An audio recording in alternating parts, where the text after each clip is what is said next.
Hey Vivala, I'm Concepcion.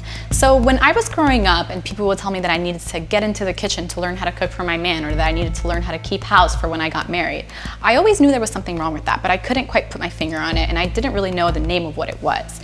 And so when I got older and I started taking gender women's studies classes, I realized that what I was feeling was actually feminism, and that there were actually a lot of different patriarchal systems within the Latin American community that were really holding back women and also holding us back as a culture. Now there's a whole new generation of young Latinas that are really making waves and sort of changing this patriarchal system. So today I invited two young Latinas that are doing amazing work and to talk to them about what they're doing and how we can bring that kind of activism into our everyday lives.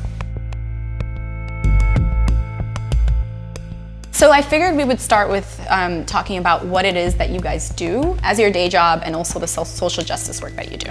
I'm Patricia Valoy, and my day-to-day job, 9 to 5, is as a civil engineer and project manager, actually, which seems somewhat incompatible with feminism and activism, but somehow I make it work. So I do a lot of blogging and writing and speaking on the side about Latina feminism, and particularly women of color in STEM, because I think it's important that we know that our activism kind of spills over into our family life, into our work life, into our everyday life. So my name is Cathy Rojas. I'm working as a teaching assistant for a community organizing course at Hunter College. Additionally, I'm also part of a cop watch team. Most of the team is a team of women, and what we do is we go out and we patrol the community, and every time the police stop somebody, we film that the stop, and we also let that person know who's being stopped what their rights are. I was first politicized, I guess, in sometime in high school. I had been in predominantly Black and Latino schools, and in junior year I had an English teacher, her name was Miss Novak, and she gave me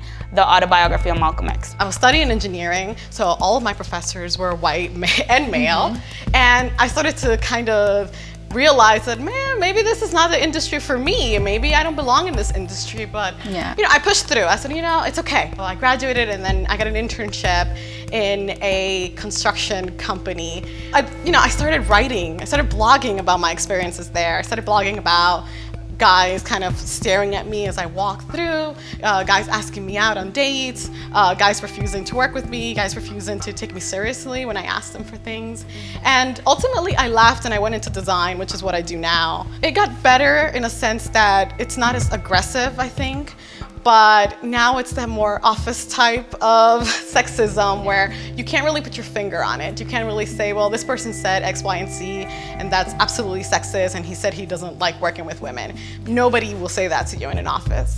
So now my activism has evolved into trying to kind of siphon out those microaggressions and trying to put a name to it, trying to understand it, and really trying to put a stop on it. Tell me a little bit about why you think that women are dominating that space and sort of the importance of the female activists. In every space that I organize in, there's many, if not predominantly women. And I think that the notion, because historically men have been kind of idealized as the leaders of kind of these social movements, a lot of women have been downplayed in the work that they do. So what advice do you guys have for other young Latinas or other young activists who are sort of trying to fight the patriarchy in their own way and just make change in their community? Just to share their stories, whether you blog, whether you go on YouTube and just go on a rant, just do it. Talk about your experiences because they matter and they're real. I would tell other young women to really search for power in numbers and to really do that by uniting with other women and trying to see where do we as a collective not have enough power and voice, and how do we find that and take that power. That's great. Well, thank you guys. This has been really enlightening for me. So definitely go out there, smash the patriarchy, and I'll see you next time.